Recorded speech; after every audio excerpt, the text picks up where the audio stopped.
Thanos knelt amidst the dying flowers, the once vibrant blooms now drooping, their petals a dull brown. A harsh wind whipped across the desolate plains of Titan, carrying with it the acrid scent of industrial waste. He cradled a lifeless rose in his hand, its thorns digging into his palm, a silent scream mirroring the agony in his heart. Titan, his home, was dying. Lush fields, once teeming with life, were now barren wastelands. The rivers, his childhood companions, ran black with toxic sludge. The vibrant blue skies of his youth were choked by a perpetual gray haze spewed from countless factories. Thanos wasn't even 10 years old, yet a chilling realization had settled in his bones. His people were the architects of their own destruction. Blinded by greed and a thirst for progress, the Titans had ravaged their planet, leaving behind a wasteland. He looked towards the grand Titanian metropolis, a sprawling behemoth of metal and smoke, a monument to their insatiable hunger. The cheers and jeers of the crowd celebrating a new mining venture grated on his ears, a sickening counterpoint to the desolate silence of the dying plains. Thanos wasn't like the others. He felt a deep connection to his world, a primal bond with the whispering winds and the lifeblood of the land. He spent his days exploring the ruins of what was once a thriving ecosystem, a constant reminder of the paradise lost. His nights were spent under the tutelage of Alars, his grandfather, the keeper of Titan's ancient libraries. Alars, his weathered face etched with the wisdom of ages, spoke of a time before the Great Devourer, a monstrous machine built by the Titans to harvest resources at an alarming rate. The machine, once hailed as a marvel of engineering, had backfired spectacularly, throwing Titan's fragile ecosystem into chaos. Alars' stories fueled a fire within Thanos, a burning desire to restore balance to his world. He devoured forbidden texts on agriculture, on forgotten sciences, desperately searching for a solution. He pestered the stoic Titanian engineers, his childish questions met with dismissive scoffs. "Progress cannot be stopped, young one," they'd say, their voices laced with a callous pride. "Titan will forever march forward." But progress, Thanos realized, was devouring them. He needed a different approach, a radical solution. He confided in Alars, his voice trembling with a desperate plea. Alars, his wise eyes filled with a melancholic understanding, placed a weathered hand on Thanos' shoulder. "The universe works in cycles, child," he said, his voice raspy with age. "Life, destruction, and then, perhaps, rebirth. But rebirth won't happen if there's nothing left to be reborn from," Thanos cried. Alars sighed, a deep rumble that echoed Thanos' own despair. "There is another way, Thanos," he said, his voice barely a whisper. "A drastic way, filled with hardship, but a way nonetheless." A spark ignited in Thanos' eyes. He didn't care about hardship. He craved a solution, a way to save his dying world. Lars, his voice heavy with the weight of forbidden knowledge, began to speak.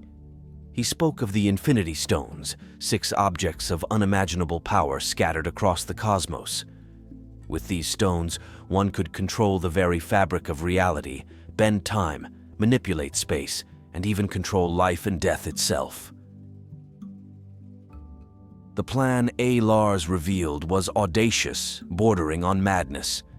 Thanos would embark on a quest to find the Infinity Stones, to harness their power and restore balance to Titan, not through growth, but through a terrible necessity: culling. Thanos, a young boy with a heart heavy with despair and a mind teeming with newfound purpose, looked upon the desolate plains of Titan, a single tear tracing a path down his cheek. He wasn't a hero. He was a gardener, a twisted one perhaps, but a gardener nonetheless, ready to prune the overgrown garden of his world, even if it meant cutting down the very roots.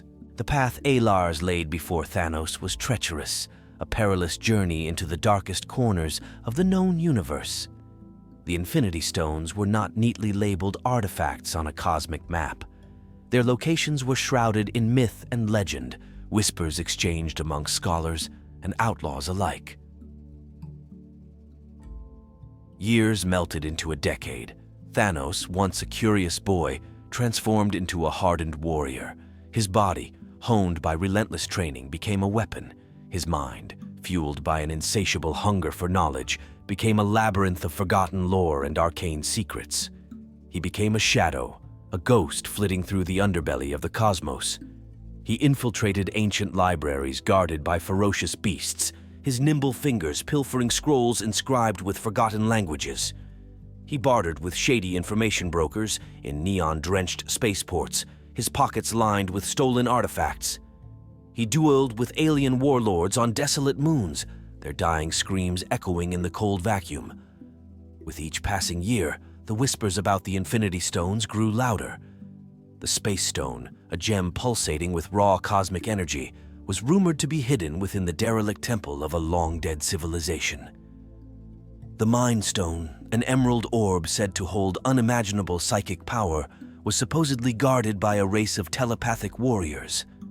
Thanos, fueled by an almost religious zeal, collected fragments of information, piecing together a map that would lead him to his ultimate goal.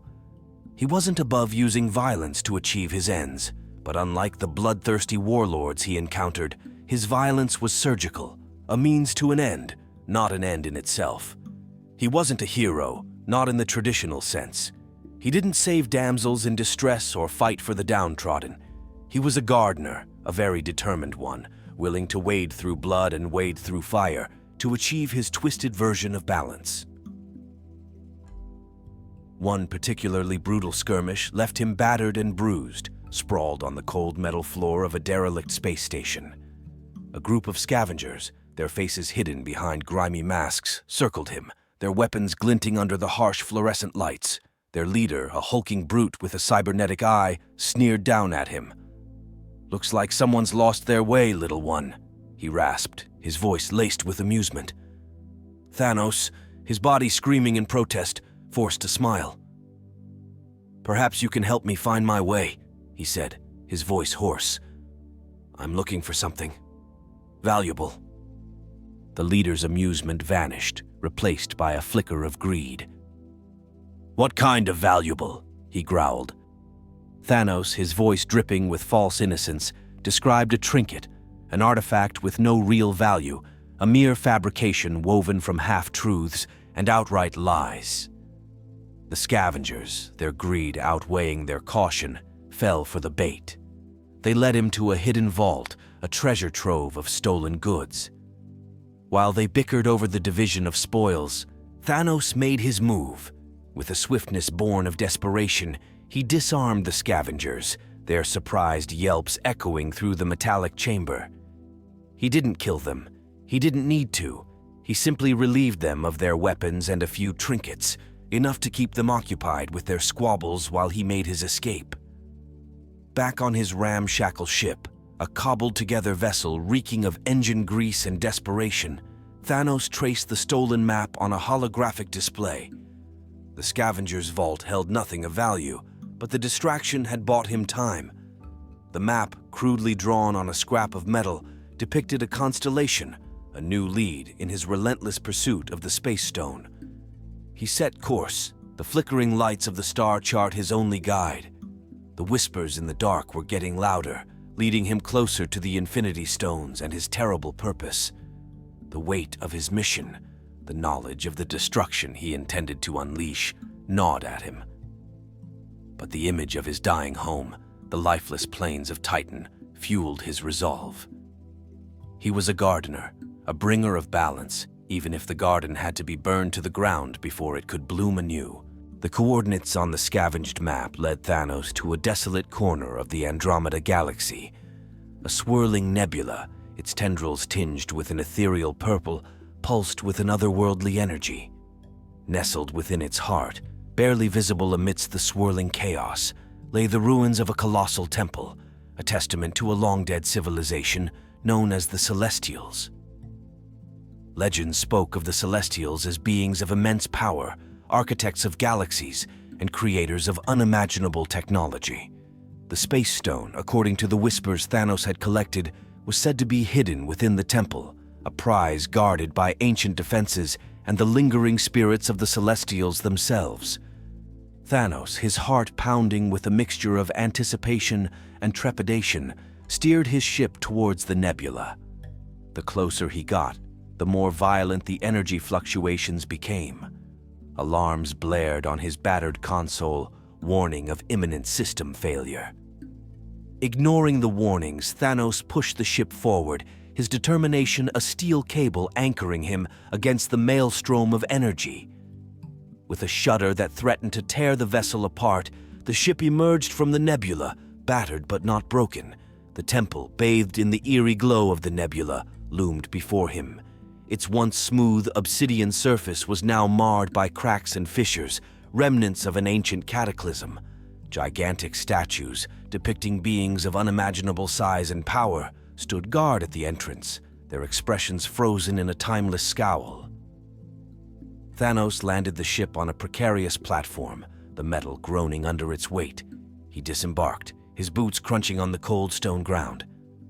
The air crackled with a strange energy, making the hairs on his arms stand on end. He drew his weapon, a double-bladed axe forged from an alien metal known for its ability to disrupt energy fields. He wasn't sure what awaited him within the temple, but he was prepared to face it head-on. The temple entrance was a gaping maw, shrouded in perpetual darkness. As Thanos stepped inside, the heavy stone door slammed shut behind him with a bone-jarring thud. He plunged into an inky blackness, the silence broken only by the ragged sound of his own breathing.